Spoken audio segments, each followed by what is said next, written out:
एक वाकया है जो तवातुर के साथ नकल किया गया है। इमाम बाकिर और इमाम हनीफा के दरमियान ये मुकालमा हुआ है, या इमाम जाफर और इमाम अबू हनीफा के दरमियान, यानी एक अहलुल बैत में से थे, दूसरे इमाम हनीफा थे।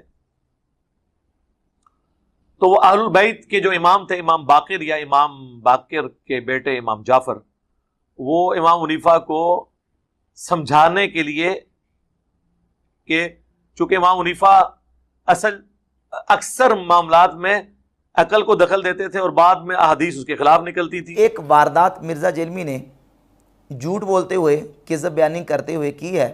एक झूठा वाक़या पेश करके इमाम आज़म अबू हनीफा रहमतुल्लाह के ख़िलाफ़ एक मनफी प्रोपेगेंडा करने की कोशिश की है। रवाफ़िज़ तो पेश करते ही हैं, मिर्ज़ा जेलमी ने यह कह के उसको पेश किया है कि ये वाक़या तवातुर के साथ साबित है। तवातुर ये ख़बर की सबसे आला किस्म है, जिसको इतने लोगों ने रिवायत किया हो कि जिनका झूठ पे जमा होना मुहाल हो, ये ख़बर की सबसे आला किस्म है। एक झूठे वाक़े को मिर्ज़ा जेलमी कहता है कि ये तवातुर के साथ साबित है, और फिर मिर्ज़ा ने जिस अंदाज से उसको बयान किया है, इसका बयान करना भी उसके झूठा होने की दलील है। कहता है कि इमाम अबू हनीफा रहमतुल्लाह की मुलाकात हुई इमाम मोहम्मद बाकिर के साथ या इमाम जाफ़र सादिक के साथ।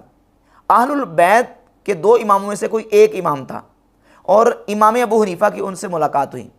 अब आप ख़ुद अंदाज़ा लगाएं कि जिसमें जो मरकज़ी किरदार है, जो शख्सियत हैं जिनके साथ इमाम अबू हनीफा रहमतुल्लाह की मुलाकात हो रही है, वही मुतय्यन नहीं है कि वो कौन शख्सियत है, इमाम मोहम्मद बाकिर हैं या इमाम जाफ़र सादिक हैं। कहता है इन दोनों में से कोई एक थे, और दावा क्या कह रहा है कि तवातुर के साथ साबित है ये वाक़या, जबकि तवातुर तो कुजा ये वाक़या झूठा वाक़या है। मिर्ज़ा जेलमी तो सनद सही के साथ इस वाक़े को साबित भी नहीं कर सकता। और इमाम आज़म अबू हनीफा रहमतुल्लाह के ख़िलाफ़ जितना लोगों ने कुछ झूठ गड़ा, मुतासबीन ने और बुग़्ज़ रखने वालों ने उनके मकाम मरतबे और उनकी अज़मत से जल कर पता नहीं क्या कुछ उन्होंने लोगों ने बना के उनके ख़िलाफ़ पेश किया है। और हकीकत यह है कि इमाम आज़म अबू हनीफा रहमतुल्लाह की ज़ाती गिरामी कदर के हवाले से इस तरह की जो बातें और मनफी प्रोपेगेंडा किया जाता है वो बिल्कुल जो है वो झूठे और मनफी प्रोपेगेंडे हैं, जिनका हकीकत के साथ कोई ताल्लुक़ नहीं है। अब ये वाक़या जो मिर्ज़ा जेलमी ने पेश किया है, और उसमें यह कहा कि इमाम अबू हनीफा रहमतुल्लाह इमाम मोहम्मद बाकिर से मिले या इमाम जाफ़र सादिक से मिले, और उन इमाम ने, अहलुल बैत के इमाम ने इमाम अबू हनीफा को समझाया, क्योंकि इमाम अबू हनीफा अक्सर मसाइल में अक़ल को दखल देते थे, अक्सर मसाइल में अक़ल को दखल देते थे। मिर्ज़ा जेलमी का ये भी इमाम आज़म अबू हनीफा रहमतुल्लाह पर सरी झूठ और किज़्ब है।